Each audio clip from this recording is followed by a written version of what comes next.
Hi everybody, welcome to the OK Guard Show, episode 8. I'm Staff Sergeant Brian Schroeder. 8 is great, and I'm Leanna Maschino. 8 is great. Yeah. So what do we have going on in episode 8? Today we are talking with two employment, I would say, experts that work directly with the Oklahoma National Guard and other state agencies all around, to include, I think they mentioned VA, so federal as well. Right. And they are here specifically to help you, as in guardsmen and their families and veterans, find employment. Yeah. Good employment. I mean, they link in with big companies around the Oklahoma area, and there's a lot of opportunity there. So we dive into that. Yeah, and even applying for federal jobs, like you were saying, they help you with getting on at USA Jobs, which is very difficult, some people may find, to be able to find a job through USA Jobs. So all these resources here available for all guardsmen and their families, and this is just another one that we want to highlight. Yeah. We also talk about interview techniques, things like that, do's and don'ts. There are a lot of don'ts. A lot of don'ts. If I were to interview before this podcast, I'd probably interview wrong. Yeah, if that opportunity comes, if I lose my gig at the podcast, then I'll have to go find another job, and I will definitely do it differently after hearing this podcast. Yes, no, it's really great information. So thanks for tuning in. Make sure you follow us on all of our social media channels, and if you have any ideas for future shows and episodes, let us know. Please let us know. We're coming up on our 1-year anniversary in March. Yeah. So we would love to have any show suggestions that you may have as we move into our next year. Yeah. All right. Let's get started. Enjoy the show. Thank you both for coming onto the show. Employment is, kind of crucial for livelihood, I think, because you have bills to pay and life and stuff like that. So having a job or career is crucial for everyone, but including our guardsmen, who may be traditional guardsmen M-Day, and on the full-time side, they're in the civilian sector of some sort. So that's why we have you both on, because you bring a lot to that and enable our guardsmen and their families to broaden their horizons and potential careers. So, thank you for having us. Yes, thanks. So go ahead and introduce yourself. We'll start with you, and then say your first name, last name, and what your position is. Okay, so my name is Priscilla Donnelly, and I am a career readiness counselor with Citizen Soldier for Life. Okay. Hi, I'm Mike Laird. I'm the director of the Employment Coordination Program for the Oklahoma Military Department. Briefly explain your job. Like, if you were to give an elevator pitch on what your job is, what would that be? So basically what I do is I begin from the time you sign your promise to serve until you fold your flag. That's when my services can be accessed, and we follow you throughout that soldier life cycle is what it's called.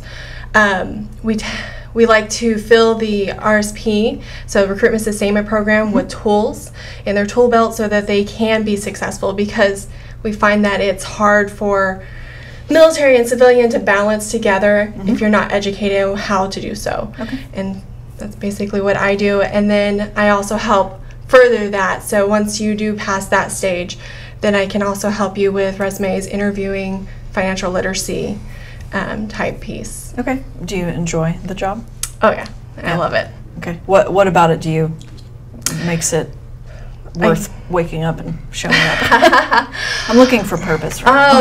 No, that's fine, absolutely. Yeah. So I love the fact that I get to change lives. I don't, a lot of times we don't get to give back fully to our military, and I haven't served. I was a spouse, but other than that, I haven't been in the boots and that kind of thing. And so I really enjoy the fact that I get to contribute in some way, shape, or form to other people's success, especially our military. Explain your role.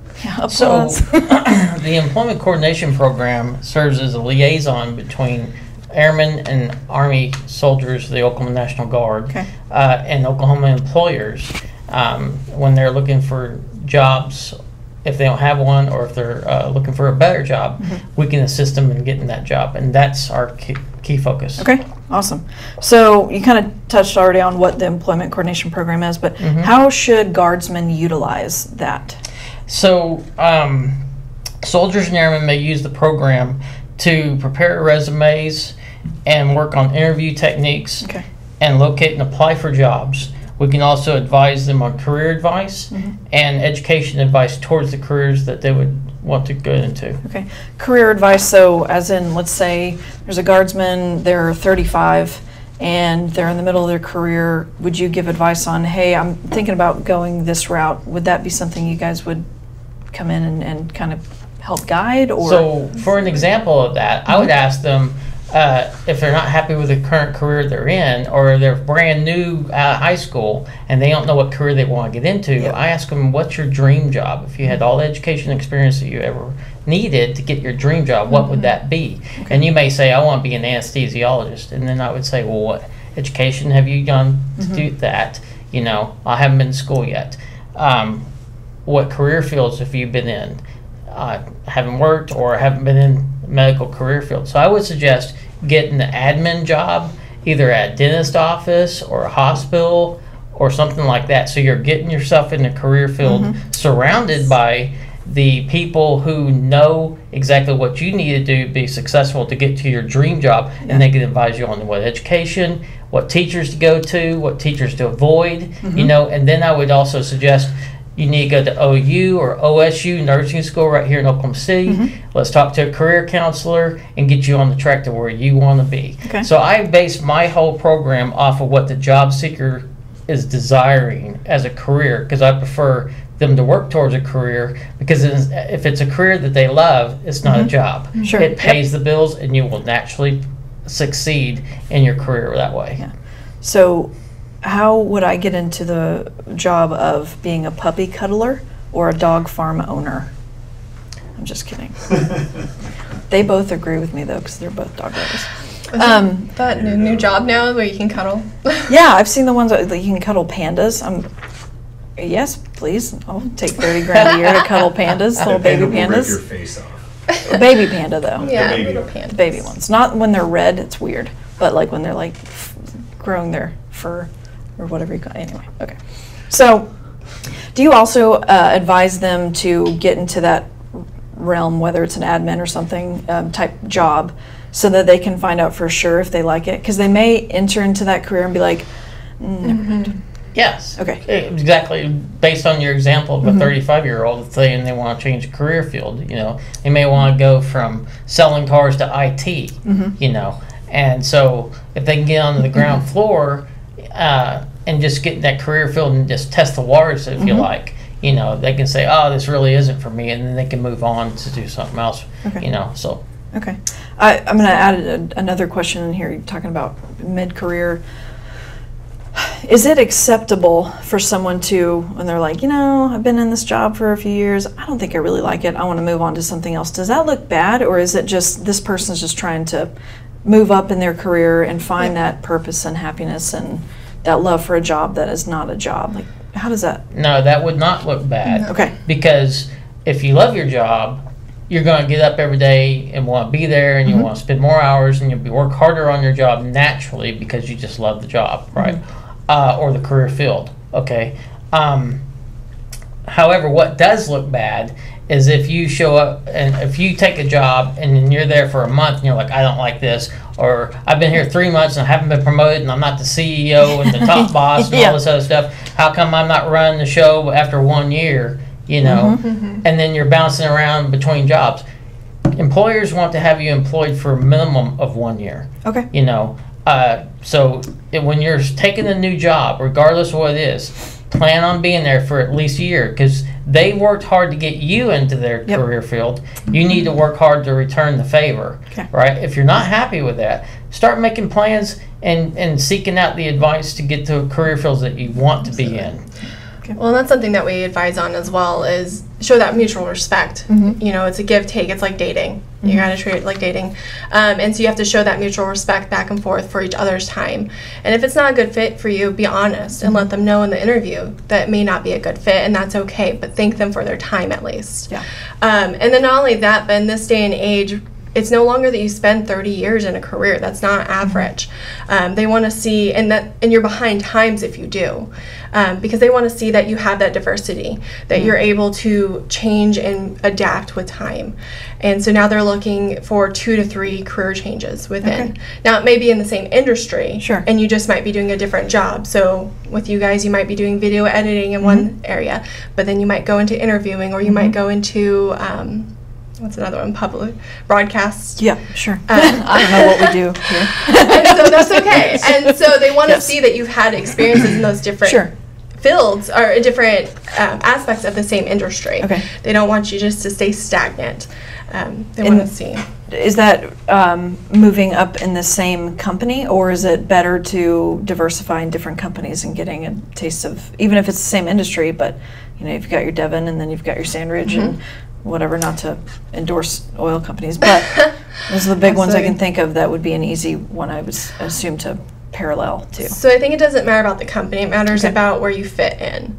That's what they're going to see, is that you're actually excelling in that position, that you're doing something other than just what Google says your job is. Okay. And even then, it's like dating again. And so if Devon's not a good fit for you and Chesapeake's better, or another oil industry is better, but it's the same job, go for it. Change around. But like he said, give them that respect of a year. Learn what you can, because a lot of times we forget that it takes time to see if we really like something. We know we want to be in that job. So as long as you're in the area that you want to be, I'm not saying stay at McDonald's flipping burgers for a year. Sure. If you want to be in public speaking. But if you're in a role that does public speaking, give it a year to see if it's the right fit for you. Okay. And network. Yeah, I was going to say, I assume you'd meet a lot of contacts that way as well. Absolutely. So, yeah. And that's why I always say thank them for their time, or be professional no matter what, because you don't know 10 years down the road how that's going to play out. Okay. Yeah. And I would also add on, excuse me, that if you've done your time with the company and you've done a good job for them, that any employer, depending on opportunities internally or externally, any employer will want to see you succeed, and so if they can help you internally, they will. But if there's a better opportunity of moving out, they will be more than happy to write you a good reference, and help you move up in your career field. And then again, like you're saying, you don't know what's going to be down the road. You may find that same employer or that boss being your employer again, or you're his employer. Yeah. You know what I'm saying? Because it happens. Yeah. Who is the employment coordination program in your program? Is there a short way to say it? I can say ECP, and then yours would be what? CSFL. CSFL. Syphil? Can I say that? No.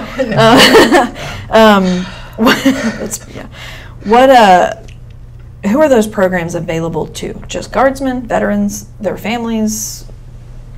So we have a priority, right? So priority would be National Guard, of course, Air or Army. But then we go down the list from there. It's going to be transitioning service members that are active duty. Then it's going to be veterans, retirees. So we can, spouses and dependents. But we can really, we can help anyone that's military connected. Okay. It's just that we focus mostly on the National Guard, and then from there we're able to. We also do warm handoffs too, so maybe I'm not the best person to handle someone that is retired with 30% VA disability. Then I would hand them off to the person that is, and that might be voc rehab, that might be Oklahoma Employment Security Commission's vet services, which is a mouthful, or some other service that's out there that we caveat with. Okay. Yeah, exactly the same thing. My main priority is the Oklahoma Army and Air Guard, then their families, then any veteran or active duty, whatever, beyond that, or any connected to that. Okay.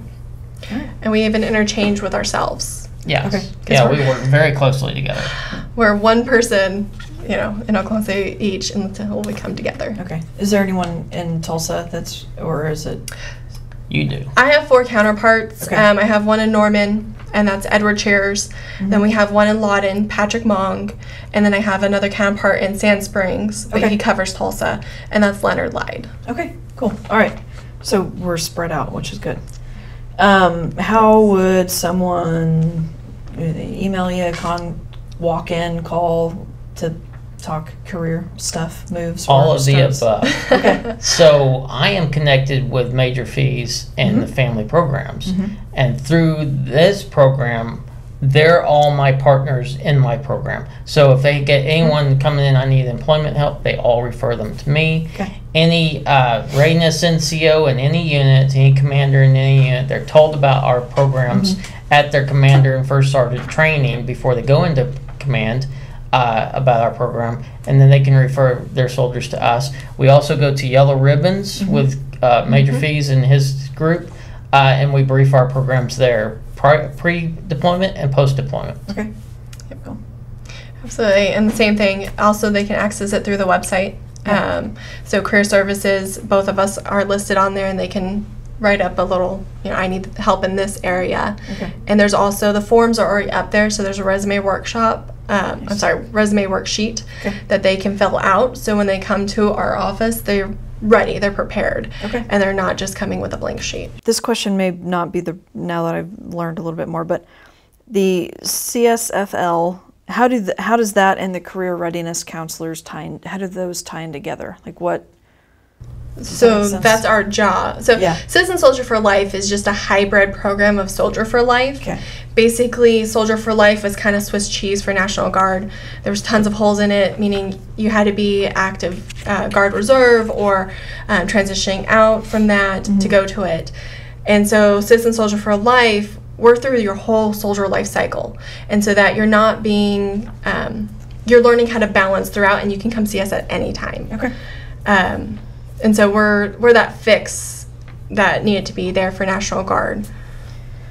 You mentioned in your email that, speaking of that working with other organizations and agencies, can you talk a little bit about that and the role you guys play with other state agencies, federal too, or primarily state? So we partner, so there's Oklahoma Military Connection, which was founded, 2012? Yes, 2011, Governor Fallon put together the Governor's Initiative, and underneath that was Veterans Services and helping our veterans find civilian employment here in Oklahoma.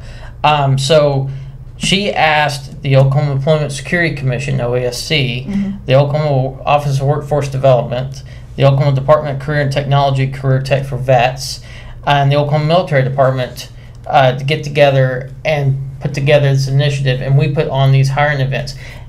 A year ago, 18 months ago, Citizen Soldiers for Life came along, and I asked Priscilla to step in and be a partner with us. She has since done that, and we've also stepped up with Oklahoma Department of Veterans Affairs. Yes. Okay. So we're continually expanding to improve our program. Matter of fact, we had a meeting just yesterday at ODVA for all these programs and how we're going to improve our future prospects. And so it's best to definitely call us and make an appointment, because if you walk in, you may miss us because we might be at a hiring event or doing a workshop. Okay. But we also, so we partner with Oklahoma Military Connect with all of those, and then from there we expand that relationship outside of Oklahoma Military Connection. That one is for our hiring events, and then we also work with them, like I said, for warm handoffs, so that we're educated on all the services that are in the state for employment, and that way if we're not the best fit for it, we can make sure that we get you into that best fit. Okay. Do you ever help guardsmen or their families if they're moving out of state to find a job out of state and not, I mean, would any of those agencies that you work with help with that as well, or? So ideally we want to keep people in state, of course, right? Yeah. Retention for Oklahoma.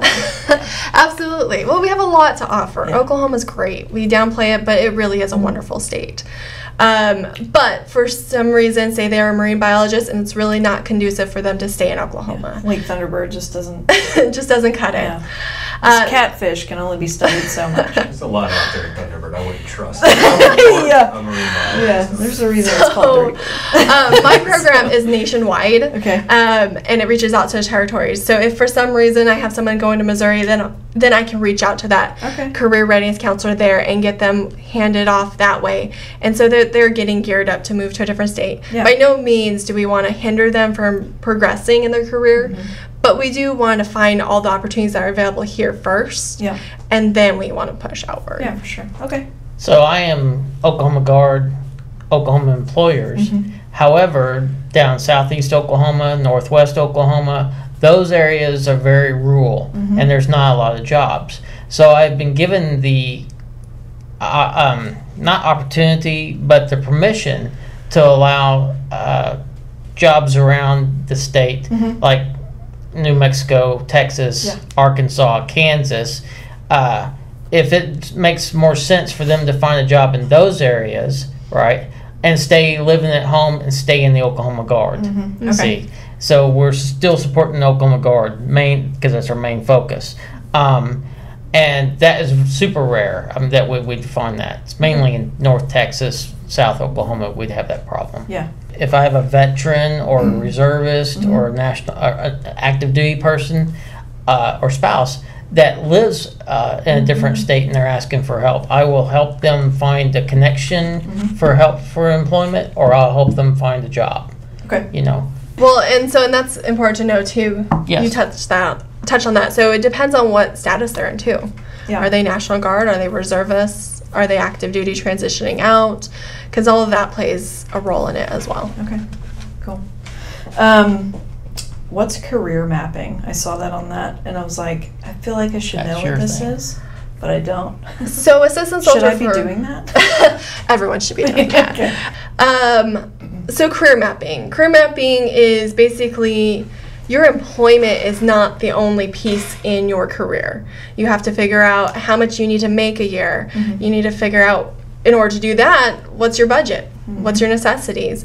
And that's where I sit down really with recruitment sustainment program, is I get them to write out a budget, and then we turn it into a 12-month budget so that they can see what they really need. And they can start that 5-year plan mark of, all right, so I may be a medic in the National Guard, but I really want to be an RN. And so we do a gap analysis with them to see what's missing in the middle. How do we get you to the point you want to be? And with that comes volunteer work, internships. We talk about resumes, interviewing, going to networking, going to different hiring events. There's just so many different pieces that make up your career. It's not just getting that gainful employment. It's all the steps up to it as well. Okay. So you can't be like, put on the lab coat and you're a doctor. You have to exactly. You plan out like, okay, here are all the things that you have to have in order to get to that point. Exactly. And then also, will it meet your needs? Yeah. And so as a teacher, there's a stepping ladder, right, where you start out at this grade and then you can move your way up.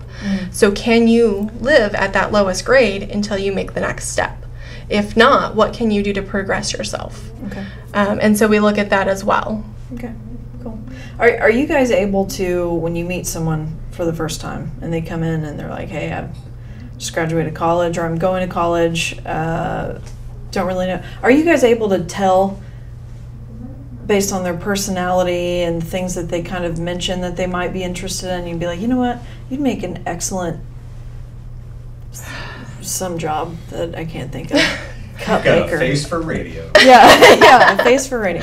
But I mean, are you guys able to kind of help say, based on what you've said, you might enjoy this, even though you think this, but based on, okay. So, absolutely. And so we use an ONET assessment as well, which is available to all military. It's free, and you can go on there and take an assessment like a Myers-Briggs type assessment, except for when you research everything, you can relate it back to your military skills. They have a crosswalk to use. Okay. So you become able to read people, I think. It's horrible, but there's a stigma that exists with people that would maybe be great in this field or that field. You stick me in accounting, I'm probably going to go out of my mind because I won't be talking to anyone all day. But I flourish in a social environment. That's just me. And so being able to read those skills off people is important. Okay. Yeah, I mean, on the same note, I get a whole bunch of people that walk in, I'll do anything anywhere, I just need to make X amount of money. And I'm like, you won't do anything anywhere. So I try to work them down to give me 3 career fields that you will work in. Because if I said I need a corrections officer working in Lawton at $10 an hour, and you live in Tulsa and you don't want to be a corrections officer, we're just wasting our time. Let's find out 3 things career fields that you're interested in, and then we can narrow it down, and then we can work towards what you really want to do. So that's how I work it. Okay. I need to take that test and see if I'm on the path that I want to be on, because I don't know. I don't. I wasn't kidding about the puppy cuddler. I feel like I would love that job.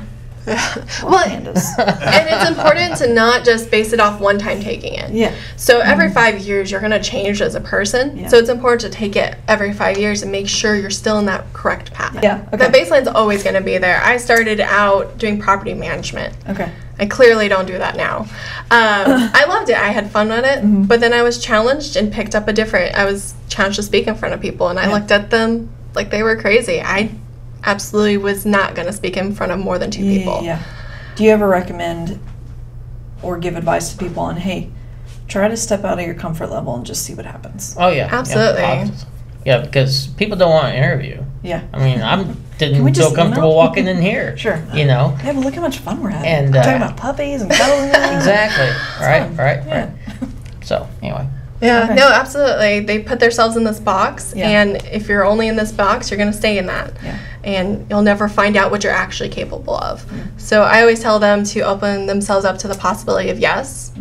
Mm-hmm. That way, they're not selling themselves short. Should you do it like the movie Yes Man, where you say yes to everything? Not exactly. So the possibility of yes is a little different. Yeah. It also opens you to say yes to not doing something. Okay. So let's bridge into actually landing a job, from searching to interviewing to getting an offer. Okay. Resumes. Should someone always have just a generic resume, or should it be tailored to that specific job? And if it's tailored, how would someone go about that? Talking to other employers, doing research on the company? What would you recommend? So always have a basic resume that you can pull from. I tell them to always have that one resume where you word vomit it, and everything and anything that you've ever done is on it. Okay. Then pull from that, because it's going to be a lot easier to have your last 20 years on paper than it will be to pull it from your mind, right, from your memory. And so have that document that you can pull from, and then go search what you want, find the job that you want. When you get that job description, have me or Laird read over it. Okay. You know, a lot of times we have service members disqualify themselves before they fully understand what that job is asking, because a lot of times the lingo doesn't cross over. Mm-hmm. And so I see something on here that I've done for 20 years, but they're calling it pig handling, and I only do cow handling. Okay. But it's the same technique, same thing, except for they're just not understanding. Okay. So bring it to one of us so that we can help you, and then from there we'll help you tailor it. Okay. Jones, you could add that to your resume since you went to OSU. Cow tipping. Yes. Something. It's on there. Yeah. At what moment does someone realize, I'm where I'm supposed to be? This is great. I'm going to stay here forever. And then in 5 years when they change, you're like, I'm out. So how do you find a significant other? Same thing, right? One day you wake up and you're just like, okay. Like, whoa. Yeah, and it lights up to you. You know, before I took this job, I was a family readiness support assistant. Mm-hmm. Completely different role. More, I get to be more family in that kind of role, versus this one I have to network with employers. But when I read the job description and I talked to the person that was wanting me to apply for it, and they explained it a little bit more in depth, it just felt right. Yeah. My whole body lit up, right? Okay. And it doesn't feel like work. So when I come to work, I don't always feel like I'm working ever, because I enjoy being here. I mean, it's my military family, so I get to give back to them. And then on top of it, I get to empower people. Do you ever get burnout? Like, so you're in a job that you thoroughly enjoy, that you love, you're helping people, but is there ever a time where, based on personal experience, that you're like, oh, I don't want to go in today? And if so, how do you combat that? Because some people, I've been there, where I've gotten to a burnout level where I'm like, I think I might need to switch what I'm doing. Yep. Is there a difference of burnout versus you need to work out and maybe eat and sleep and whatever, and get over whatever funk you're under? Big difference. So can we kind of talk that a little bit about for an employer or employee who they're thinking about jumping ship because I feel burnt out, but really it's not the fact that they want to jump ship and go into something else. They're just in a funk. How would you? So it's about hunting those icebergs. So, you know, a lot of times we take that little tiny problem and we let it fester and fester and fester and fester. So it's about good communication. Knowing when you need to have rest, knowing when you need to call out for a mental health day. There's a big stigma around that, but it needs to happen. I know I've done it. Maybe I had back-to-back workshops and back-to-back hiring events. I need personal time to recover, body-wise and mentally. I did a lot of talking, a lot of energy was given. And so knowing when to take that rest for yourself, even if it's a stay vacation, a lot of people say, well, I don't have money for a vacation. You do. You can stay home and do something that's restorative. Kiddie pool in the backyard. Exactly. Go to a yoga class, go to, Yes, exactly. Absolutely. And so knowing when to take that give and that take, knowing when to take that time down. And then as far as like an actual burnout, so if you're just every single day coming to work and regretting it, and you just don't feel that you're being productive within your field, then it's probably time for a switch. When you don't feel like anything's clicking anymore. But take that moment and step back and see if it really is that, or if you've made something into an iceberg and it's really just a little anthill. So. And that's why they make vacations. Absolutely. Get a little time away. Do you guys have funding for people who are like that and need a vacation money? Nope. Dang it, that should be a program. I think there is a program for that. Netflix, is that what it is? Yeah, just like tunnel vision and pretend I'm on the beach. Exactly. They have a fireplace there, right? I mean, we can do it here on the green screen. We're not actually there, but we can put it on the computer and make it look like we're there. Can we do that for this episode? Yeah, no, we'll totally do it. Since I edit it, I'm gonna put a beach just for this so like we're in Hawaii segment. And kind of as a vacation. Yeah. And we're going to go back to being green. So, what are some good resources for job searches? So it depends on what job you're looking for. Okay. Is it federal sector, or do you want to go into the private sector, the civilian side? If it's federal, USA Jobs is the way to go, pretty much. That's where you're going to be. State has their own website for theirs. And then if you're doing private sector, build up your LinkedIn. Okay. There's Indeed, there's Monster, there's all sorts of search engines out there, but it gets really confusing, and they like to spam. They spam all your emails. So I always say LinkedIn is the way to go. Just because at that point, you're not just looking for a job, but you're also being hunted as well. Okay. And you want to give that headhunter a chance to see who you are. But don't just upload your resume. Okay. That's the worst thing you can do. What would you recommend? Be personal. Okay. So when I'm on there, I'm a career readiness counselor, but what about it, just like you asked me, where's my connection? Yeah. What about it do I like doing, and how do I go about doing that? Okay.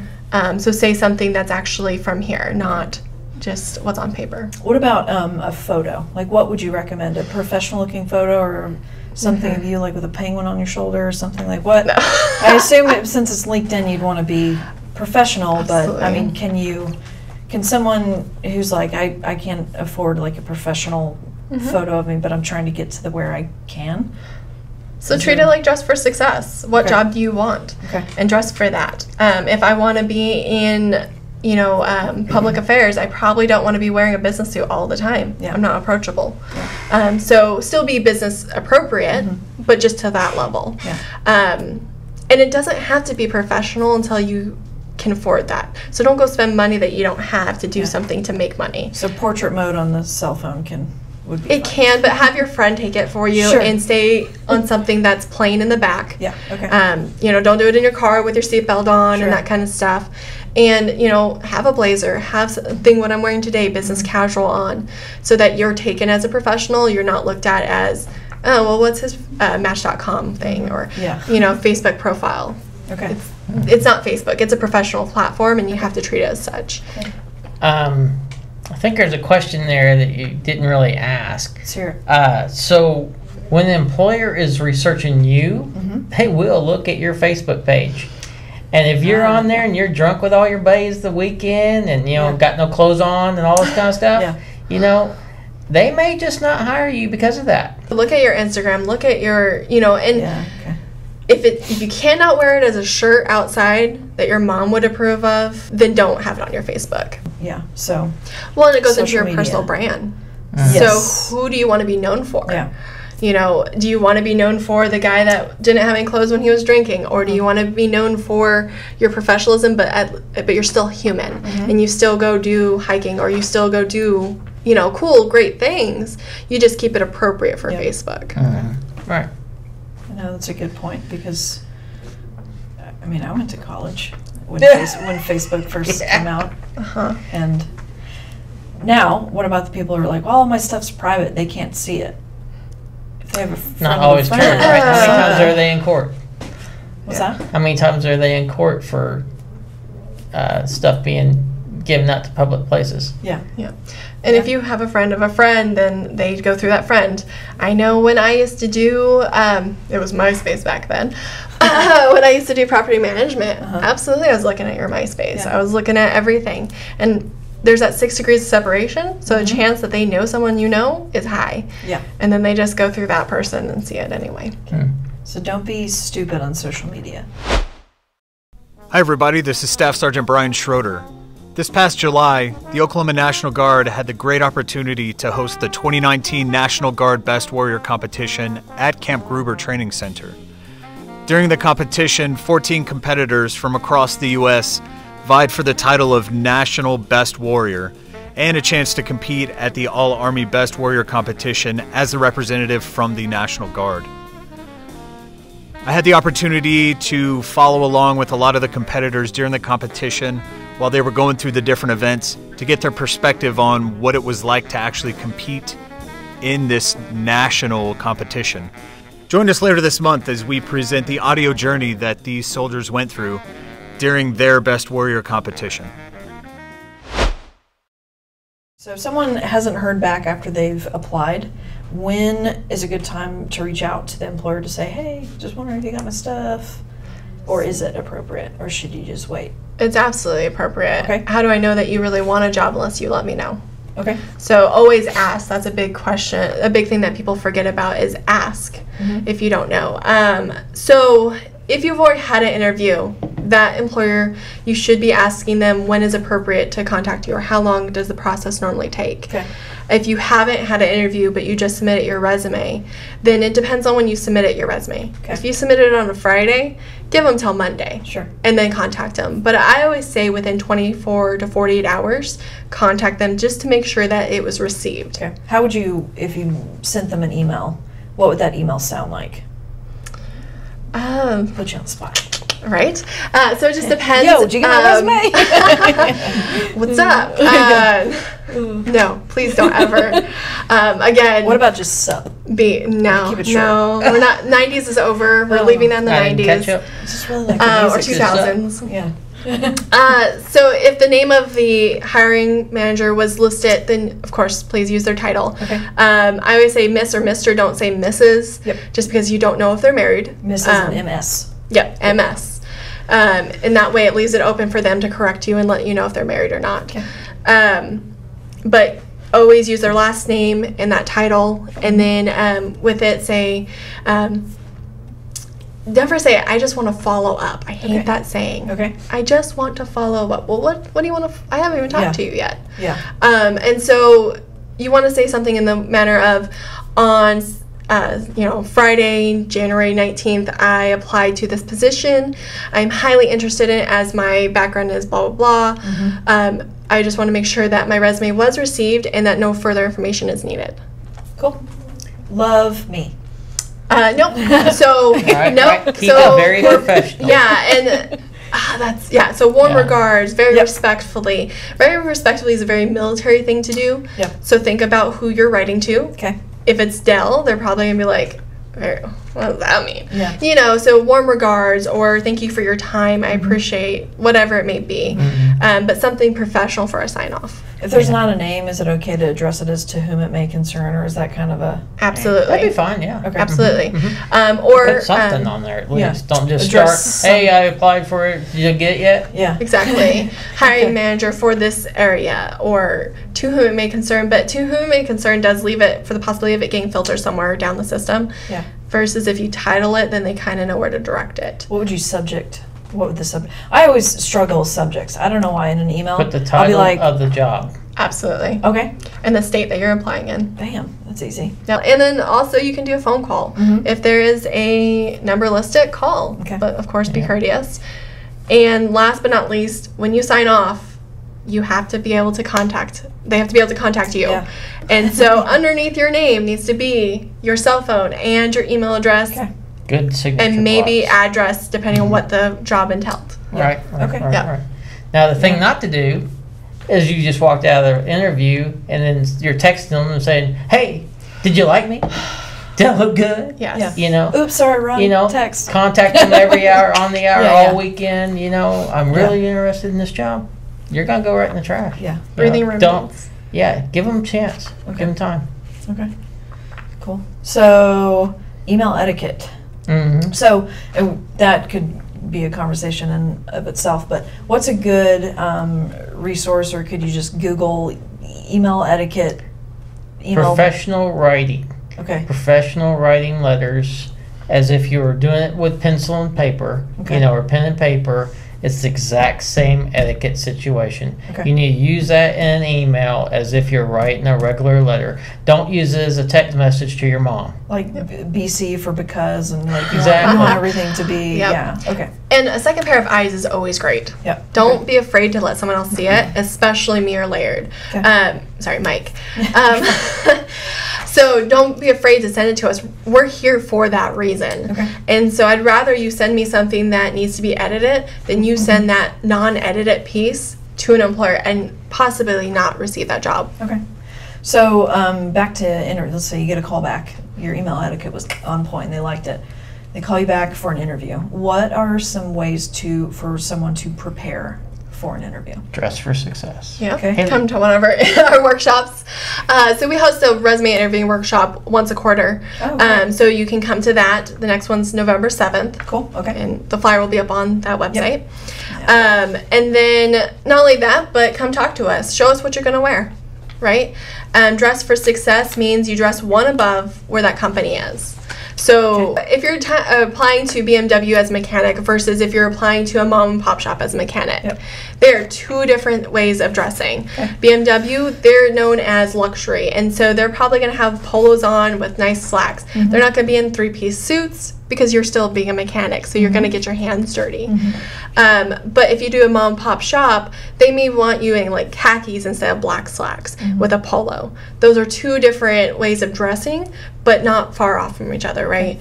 And then I always say if you're going for the interview, you dress one above that. So you know their standard of dress, but then you dress one above. Okay. One above would be, I'd move up to BMW's level with the black slacks and a polo. Then for BMW, I would move up to a button-up shirt. Okay. And so if you follow that simple step of just adding that one key piece, you'll start climbing. Okay. Modesty is best. Do not come in with cold shoulder tops.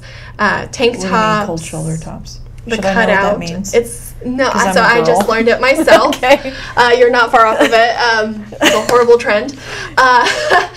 So it is where your shoulders completely cut out, and then in the back there's a big hole in your Oh. shirt. That's great for a Toby makes Keith sense. concert. Don't wear that too. Don't wear those, Brian. Yeah. Oh, okay. Yeah. And that's the thing that we forget too is we put that little stigma in our head depending on the job. On the job. Yeah. Okay. Would you hire yourself? Yeah, love me. If you, if you wouldn't and you look Yeah, at yeah. yourself walking out and Yeah. you are tugging, you're pulling, whatever, Yeah. then rethink it. Yeah, okay. You know, or call one of us, ask, you know, and walk it through. Are you professional? Would you think that you worked there and you were someone that was actually serious about their job? Okay.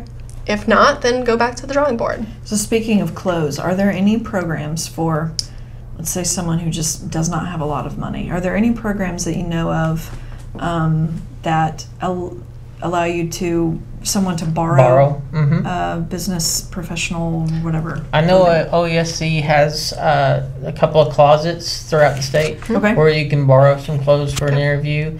Family programs talked to me the other day. They got someone donating a whole bunch of stuff. Cool. It's kind of being finalized. I haven't got the whole deal, but they strictly belong to the guard members only. Don't know where they'd be held at. So, but yes, the answer is yes. Well, and that's something we're trying to bring to our events too. Yeah. We're trying to do. So I prep you before you go into our hiring event for a 90-second, make sure you're spun up. But at the same time, if you come to my event and you don't have maybe the right appropriate clothes, you just need a jacket or something. I'm trying to make sure that I have something there, and that's through our community partnerships that they'll provide that. Cool. It won't necessarily be my program providing it, but it will be available for you to use. Yeah. Okay. So we had a 19-year-old come to her class last week for our hiring event at Fort Sill. And he's a dependent from both his parents are in the military. He went to Goodwill and he bought all his clothes, and he was super sharp dressed. He really was. And honestly, I do the same thing. My shirt is from a garage sale for $2. Nice. My skirt is H&M on the clearance rack. Yeah. And so you don't have to spend a lot of money to dress for success. You just have to pick appropriate clothing. So we talked about clothing. What about appearance? Beards, are a thing, but there's some scraggly, there's some that are like, oh, that's a really nice beard. Like, what would you recommend? You want to be groomed. Okay. If you want a beard and mustache, make sure it's groomed. By groomed, you mean like comb it? Washed, combed, kept up so that you don't have one long piece hanging down, but the rest is all nice. Yeah. Honestly, go to your barber shop and have them trim it, because a lot of times beards, so coming from someone that's in that kind of field as well, your ear right here is where you should mark it down. If you go up on your jawline, it's going to look like you're 5. And you miss this whole section here, right? And so really knowing what's appropriate, what's not, and you can do that on Google. You can look up on Google and see what's appropriate for different business atmospheres. Because a beard, there's nothing wrong with having it. It's makeup for men. Right. Sure. And so it really is. He's hiding his half of his face. Anyway. No, it really is. And so look up online and find out what's appropriate. Having the Duck Dynasty beard might not be appropriate when you're applying. And it could be a safety hazard. So you want to make sure that you're not triggering red flags. So it's not just about how I perceive you looking.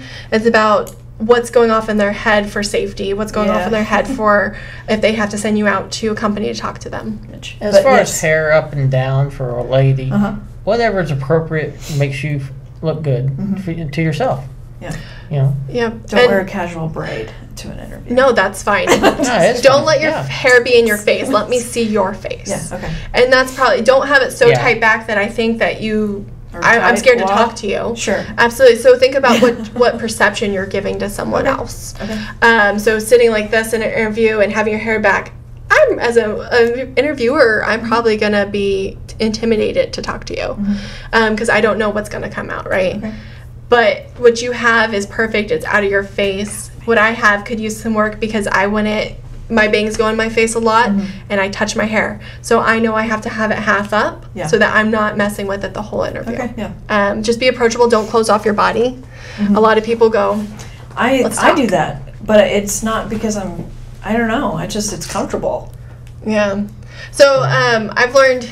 It's so what's going on? That's how I feel like it's perceived, but at the same time, I don't think it is because they probably think I'm cold and just don't want to be a part of any of that. It closes you off. Well, and this chair for me is kind of big, right? So I have to kind of lean back and go into it, but I've learned how to fold my hands by leaning back and just using my elbow. So there's a lot of nonverbal communication that happens in an interview. And if you're a man and you're wearing a suit to an interview, don't take your jacket off. Yes, this is not your house. Right. What about unbutton when you sit? When you sit down, you can unbutton it. Button it back Sometimes up it scrunches up and looks all weird, like Lewis Litt on Suits. Right. So, I've been watching that. So you should unbutton it when you sit down. Anyway. It's appropriate. Okay, cool. Is it appearance-wise, anything else I can think of? And then I'm going to bridge into breath. So it's not just there's smells. There's so you have your appearance for your dress, you have your body language, the way that you speak. Take a deep breath, then answer the question. Don't worry about having to shoot the answers off. It's okay to be calm and answer. And that breath just allows you to have that moment to calm yourself and collect your thoughts. Then also cleanliness as far as smells. Axe is great when you're 19, but when you're in a closed room, it can get overwhelming, and I'll get a migraine. Other people will get migraines from it. I don't want that interviewer. And Jones. I'm just kidding. Well, and it's a great thing. I just don't, in a closed setting, you know, I don't want that person interviewing me to have their head pulsing while I'm trying to talk to them. Because all they're going to remember me for is their head pulsing. And that's not a good thing. Makeup, guy or girl, keep it minimum. Neutral, those kind of things. Set it so that your first impression, there can be no misperceptions. Set it so that when you get into the job and you see how people are, then go ahead, start expressing yourself more. But that first interview needs to set the baseline of, yes, I'm professional, and yes, I'm serious about this. This is my highest level, you know, almost highest level I can go for you. Versus, you know, when you get into a job, maybe they wear polos and they wear slacks, but you wore that button up because you wanted to be taken professionally. What about mints or gum or whatever during an interview? What would you say? Keep a toothbrush in your car right before you go in. Scrub it up. So Listerine used to have these nice little finger things that you could use on your teeth real quick. I don't know what they're called, but they breath fresheners. They have little bristles. Scrubbies, yeah. Use it real quick, because if you've ate something, if you've smoked or whatever, you may have something sitting on your teeth. They don't want to be staring at that the whole time. On top of your breath, I mean, those things work great for breath as well. Mints, no gum, because people tend to chew, you know, like they're chewing cud. So no gum. As far as hands go, we get sweaty, we get sticky hands just from, you know, it's Oklahoma, it's humid. Hand sanitizer. Put it on real quick before you come in, because I don't want to shake someone's hand and then them go, when's bathroom break? I need to wash my hand. You know, I want them to be relaxed with me. And so if I know I sweat or I know I do something, I'm going to keep either a hanky or some hand sanitizer to wipe my hands with. That is never appropriate. We are not that cool, ever. So, and making sure your handshake is not a limp fish handshake. It's the one time that you can be equal with that employer right there and then. And so your hand needs to show that you are equal.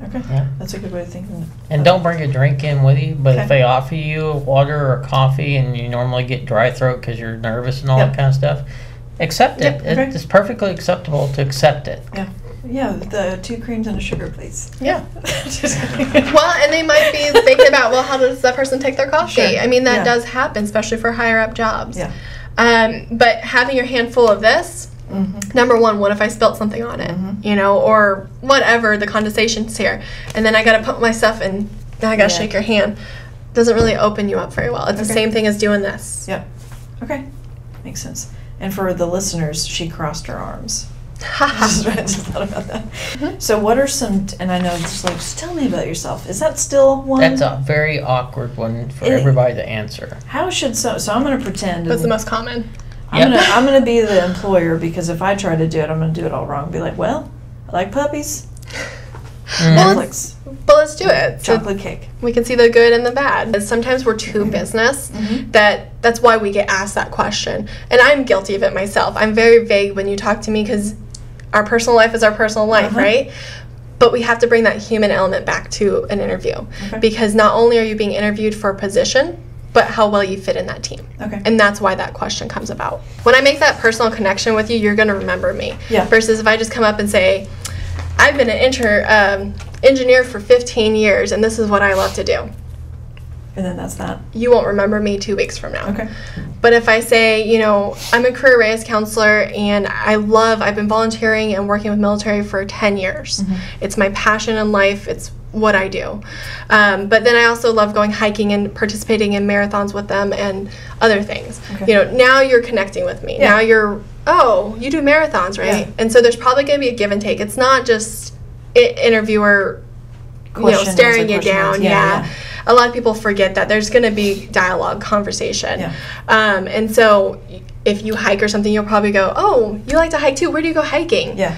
And then it becomes more comfortable. Okay. And you can breathe. Cool. The only thing that I would stay away from is controversial stuff. Okay. So if you're a member of NRA, that's great, but don't bring it to the table here. Political, religious, any kind of volunteer organizations that are maybe under the radar right now for whatever, just kind of leave it be in the background. But if you're part of other ones, you can mention those, you know, Student Veteran Association, there's not a bunch of stuff there against them, right? Yeah. But NRA and Planned Parenthood, there's some stuff in the news, so we want to stay away from it, just so you don't want that connection in the brain to be bad either. Yeah. You want that connection to be like, oh wow, I relate to them. Okay. What's the question where they're like, what are your best versus worst traits, or Tell me about your weaknesses. that? And I mean, so is that a common question?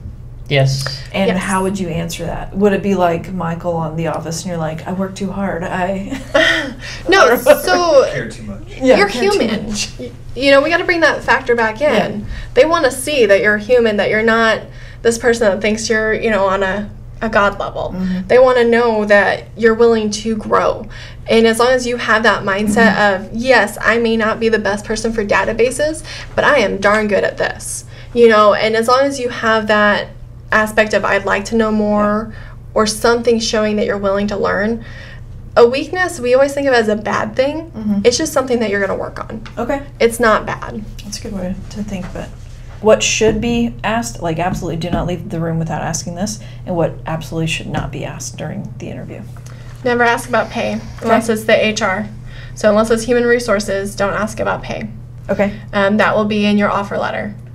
And then you can negotiate between the HR. The person interviewing you does not usually have any say over what you actually get paid. Okay. That's between you and the HR, and that's why they tell you don't talk about your pay at work, because that's what you negotiated. Benefits in that, again, HR, that's human resource area. Questions to ask though is, what's the next step?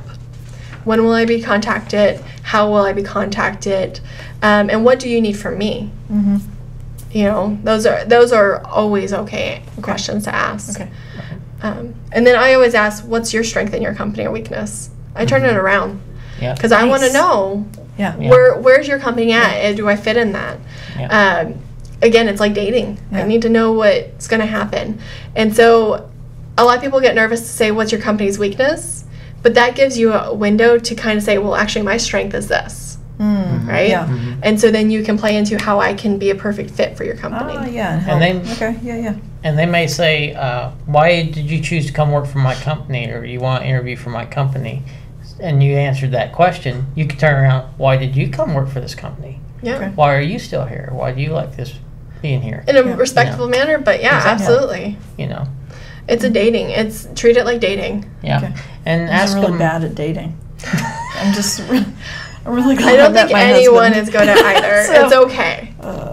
You may want to cut that part out. Anyway, I'm gonna leave it in. I'm gonna leave it in. Another good question is ask them what a typical day in the office would be for you Yeah. in that position. Okay. You know, when you're expecting me to come to work, Yeah. what's expectations, blah, blah, blah. Okay. So when you ask an HR specialist that's working the offer and or whatever, whenever you're in the negotiating phase, I would say, how do you ask? Like, so what is this? What y'all gonna pay me? Like, what's the proper way of doing that? A lot of times they'll call you and have that conversation and say, you know, what's the pay range you're looking for? And they kind of leave it open because they want you to give them a number so they can say, yep, I'll take that one and we'll go on. Yeah. So you'll say 40 and they're actually paying 50, but you said 40, so they're going to give you 40. Yeah. And so, Tricky. yeah, it is. If it's not black and white, it doesn't happen. Okay. So when I'm researching, I usually shoot 4 or 5,000 above what I actually want to make, and that way they can come back down to me and feel as if they've won. Okay. And I find that to be the easiest way to do it. I do that when I'm buying a car or anything. Yeah.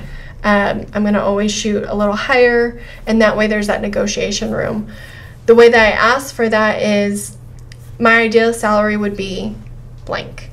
Okay. And I say ideal so that way they know I'm willing to move with it, not I need to have this. Yeah. I need means something different than ideal. Ideal. Okay. So in my case, when you're looking for a job, you should know what you need, you know, and hopefully it would be a few thousand or more than what you're currently making. Yeah. Right?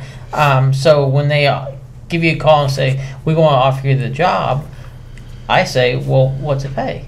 You know, and they give me the number instead of me telling them a range. So if they so they come back and they'll say it'll pay X amount. I'll say, I can live with that. I'm good with that. We're good to go. Okay. Or I can say, I really need this amount, and then we can negotiate. Okay. What about if they're not willing to budge on pay? What about negotiating? Someone may not value money as much, but they value time with their family more. So is there a way to negotiate, hey, flexible hours? I would like to have, this, not flexible hours necessarily, but time off, maybe. Like, hey, I understand, you guys get 8 hours per every 2 weeks, but to negotiate, I'd love to at least get 10. Yeah. So that's equal. That's equal employment. You can't really negotiate that because there's set PTO, pay time off, sick leave. But say you're finishing up your master's and you need off a certain day, you might be able to negotiate that. Or telework, you can negotiate that nowadays a lot, where you can telework for half your schedule and the other half not. Okay. But really, pay is the most lenient area to negotiate. Can you use a personal reason as to why, like for teleworking? I would stay out of personal reasons. Okay. Just because I think it's overused, where it's not a real situation, and so it could come off differently than you want it to. I would just negotiate as if it was business. It's not personal, it's business at that point. So the interview, you can be a little bit personal with, right, and show your personality and that kind of thing. But when you come to the HR section, it really is black and white and business. Okay. And so leave it as such. Don't throw in your personal life to the HR portion. Okay. And with that, I mean, even if they come to me with 29, they're going to say 29,000 is what this job pays. I'm still probably going to negotiate a little bit because a lot of times they'll do the lowest they have, and that's why we get underpaid as people, because we never ask the question, and the worst case scenario, you're going to get told no. So what's the proper way to ask that? Like, can you go higher? Or would you say, well, 29 is a little low for me. Ideally, I'd like 10 more. So ideally, I was really considering this amount. Would you be able to work with me with that? Okay. Just polite. Yeah. It's business, but polite. I would never raise my voice in a car dealership. I'm not going to, do the same bargaining for my pay. But you are worth a certain amount, so hold yourself valuable for that. Okay. Right. If there's not let's say 29,000, and you need to earn at least this much, and ideally it'd be a little bit more, and they're not willing to do that, are you like, well, I appreciate your time? Would you walk away from that? That would be basically it right there. Yeah. So here's the thing is, what happens when you walk away from a car dealership? Wait. Do I get a call? Yeah. I get stopped out the door. Yeah. We get a call. They bargain with you. It's okay. If you know your value, you know that you are the perfect fit for that job, walk away. I guarantee you they will call you and offer you something different. Now, if you need that job because you can't wait for another one, that's different. But we're looking for careers. So when you're looking for a career, always be able to walk away if it's not what you need. Okay. Yeah. Yeah, you definitely need to do a good self-assessment of what you need and require. Like if you are a single mom, you have to be off at 3 o'clock to go pick up your child every day. You need to know that before you even go into the interview. Yeah. So when you ask the question, what's a typical day? And they say, well, we expect you to be here until 4. You can say, well, I have this situation. Is that something you can work with? So they already know, and before they even make the offer, right?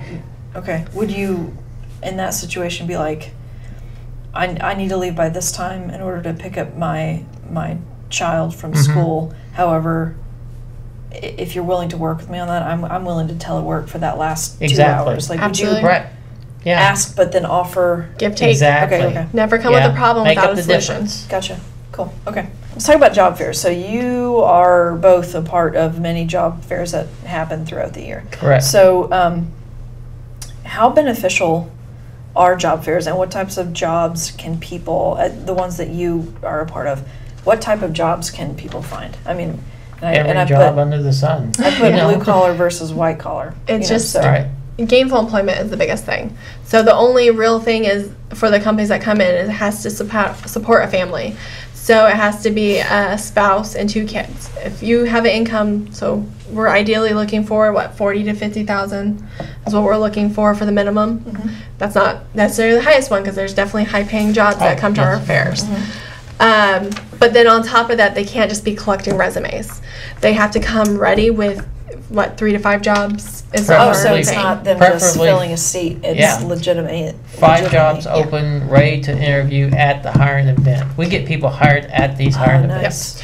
Is that unique compared to other job fairs? Yes, because it's a hiring event. Yes. So job Yeah, fairs, you're coming in networking. Yep. Hiring events, you're coming there to get hired. Nice. And that's why we changed it to hiring events, because no one comes in unless they're ready to hire. So I guess that answers the next question I had. Should someone consider a job fair similar to a job interview? And yours, it's a Yes. hiring event. Mhm. They should be dressed and Yep. with their resume and prepared to interview on the spot. Right? Yes. Mhm. Okay. So everything Yeah. we've already chatted about, they need to keep that in mind. Yeah, we Absolutely. have interview rooms. They go away and be talking private, Nice. and they may walk out hired.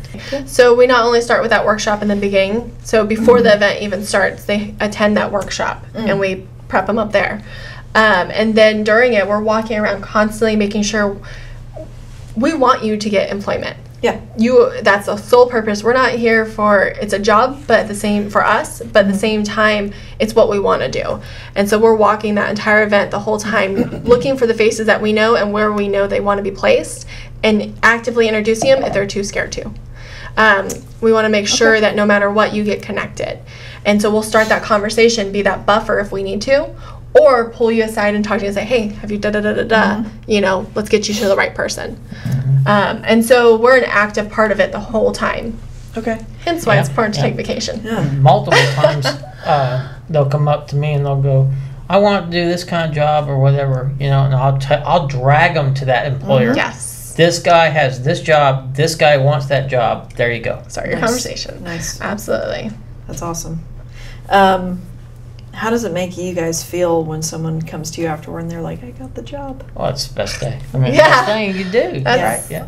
And that's Good why job. we've partnered with all these community Yeah. because resources is because we've realized that's all of our goals. Yeah, exactly. We may be a little different here and there, Yeah. but really we're all here because we want to help. Yeah. That's what we want to do. We want to empower and make sure that our service members that sign that blank check are getting into their next transition, their next Yeah. stage in life, or staying in and not having to choose between the two because they can't run their civilian with their military. Yeah.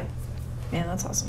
Speaking of guard, during an interview, for a civilian in the civilian sector, I assume you should mention that you are a guard member, and sometimes if it's a job that overlaps on the weekend, you may. How would you approach that? I should have asked that earlier, but That's okay. should have asked that in this considering. But how would you do that? So that's another section of our job is networking with these employers and having that conversation before you ever get there. Okay. So we're talking to them saying, so guard members, these are their demands. This is what's unique about them. Transitioning service members, this is what's unique about them. And this is how you retain those type of employees, or this is how, you know, are you willing to be veteran ready? A lot of people said veteran friendly, but now we're saying, are you veteran ready? Are you ready to receive these people? Okay. Because they're great employees. And so as a service member, that conversation should be easier once we get you there because we've already prepped that employer. But then for some reason, say you go to one that we haven't talked to yet, be open about it. USERRA protects you. And so there's discrimination that's going to happen, but do you really want to work for that employer? Yeah. If Yeah. they don't understand no, but the yes. needs that are put on you. Sure. Do you really want to work for them? Probably not. So we want to get you to someone that you want to work for. Okay. But to answer your question, how to answer that? Do you want to? So Oklahoma Military Connection is our hiring event. So the employers know that we are for the veterans and the veterans family. And in fact, it's a 4-hour event from 10:30 to 2:30 for the hiring event after Priscilla's classes. The first 2 hours is supposed to be for military only. The last 2 hours open to the public. Oh, okay. So all our employers have to pre-register to even get a table. Yeah. Which is for all these events are 100% free. Yeah. And sometimes we provide food, but they know that we are there for the veterans, and they're looking to hire veterans. That's their number one goal. Okay. What about if it's not at a hiring event and a soldier found their job on their own and they're interviewing? How would they bring that up? Would it be in the tell me a little bit about yourself? Would you say, well, I'm a captain in the Oklahoma National Guard. I blah blah blah, and then it's inserted in that way. Be proud of it. It should be in your resume, because it shows experience and leadership and the fact that you've handled situations and you've handled multiple people. When I was a commander, I had 120 people underneath me. And I was a commander for 2.5 years. Be prepared for not all employers to understand, and that's okay. But still act professional no matter what their response is. Okay. So when you say you're a captain in the National Guard, make sure that if you do get pushback on that, which I've experienced with some people coming to me and letting me know, handle it professionally. Say, well, I appreciate your time. I'm sorry that this won't work out. Yeah. That's perfectly fine to say. We've heard of soldiers, even in our unit, who they didn't fully understand the Guard and understand how sometimes it's not just 1 week in a month and 2 weeks a year. Yes. If like the summer we had a flood, and so a lot of people, right, and so now with that they may ask you, how does that fit in with your career? They may not understand what that means as far as when you'll be gone. So readily supply that information. 1 week in a month, 2 weeks a year, and sometimes I do have to go to school or there may be a deployment, but I will always work really hard to make sure that communication is great between us. So I'll provide you whatever drill schedule I have in advance. Okay. But know that it can change just in case it does. Yeah. But by law, your company has to hold your job for 5 years if you're deployed. Yeah. So there are laws that protect you. It's just we're human, and in human society, there's going to be people that try to step over that line. Yeah.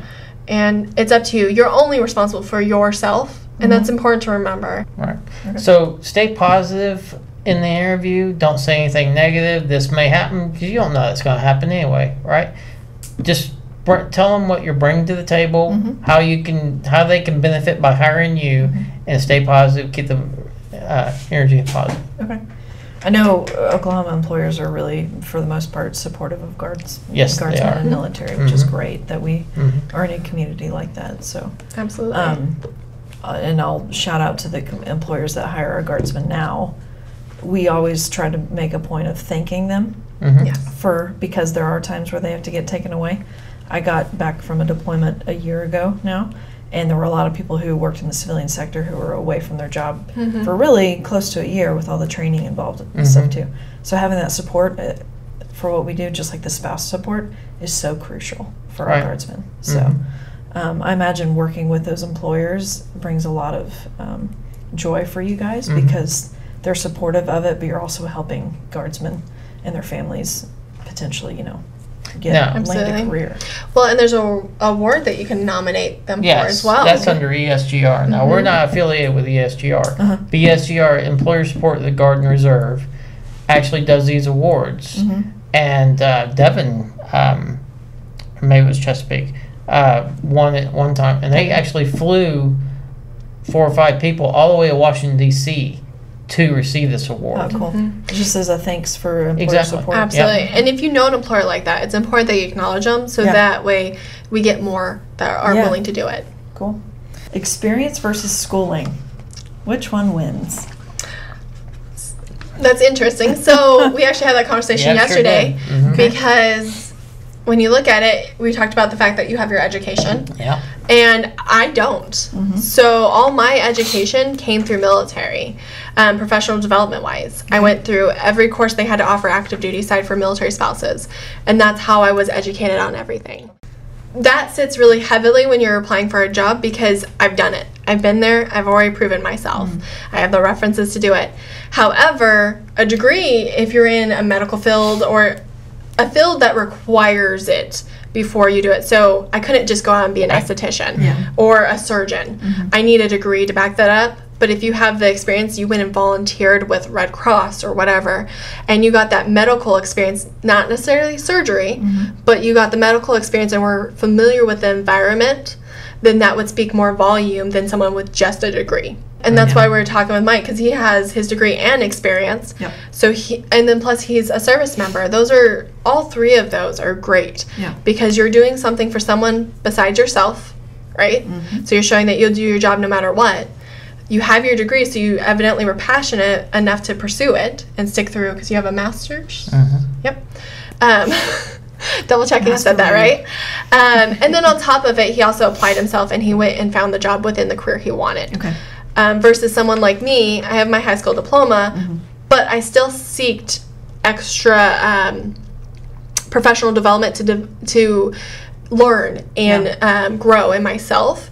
And so that speaks on a different level. Then I have my volunteer work that went with it. There's this, I don't want to say fad's not the right word, but this idea now that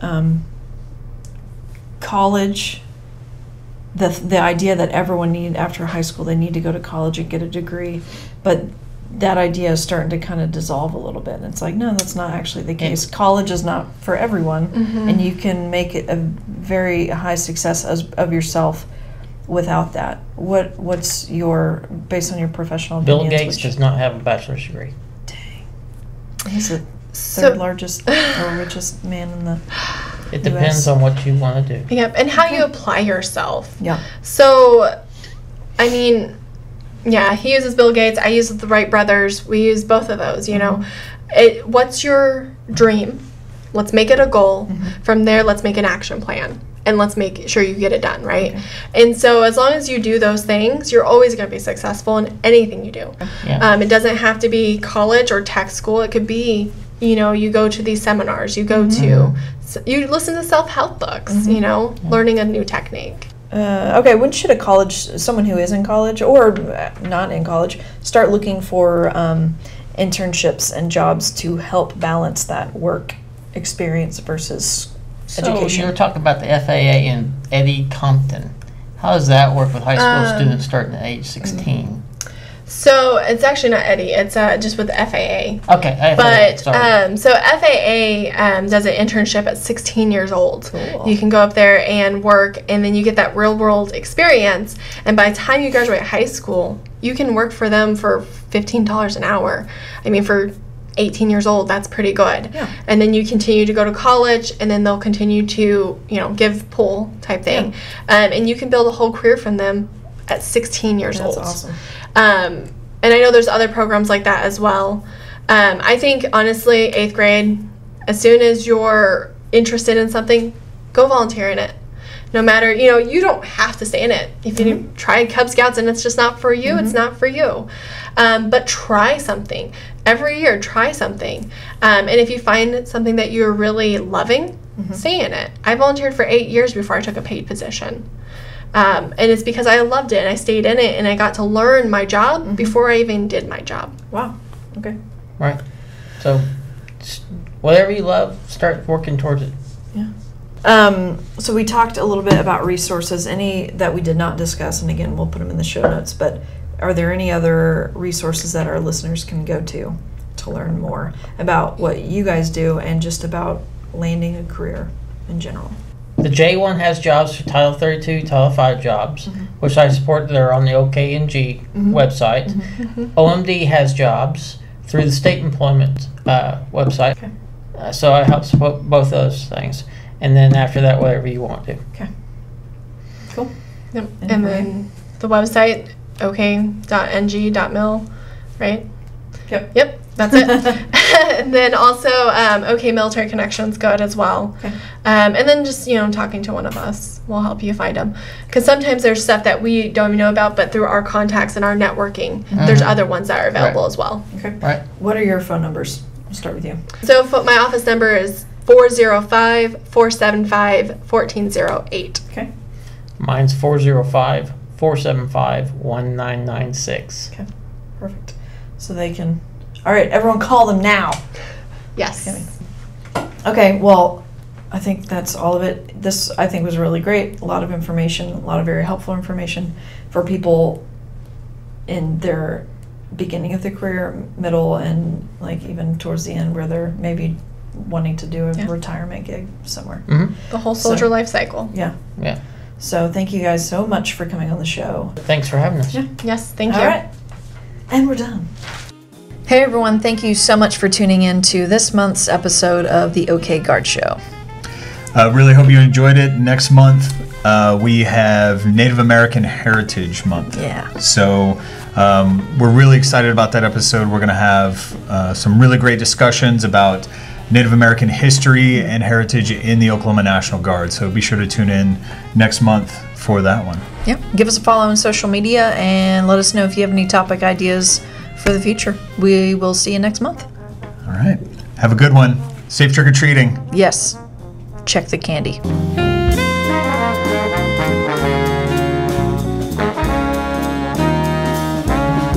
The OK Guard Show is produced by the Oklahoma National Guard Public Affairs Office. Any mention of products or brands does not imply endorsement. All guests on the show are volunteers in an effort to inform and educate members of the Oklahoma National Guard, their families, retirees, potential recruits, and the community.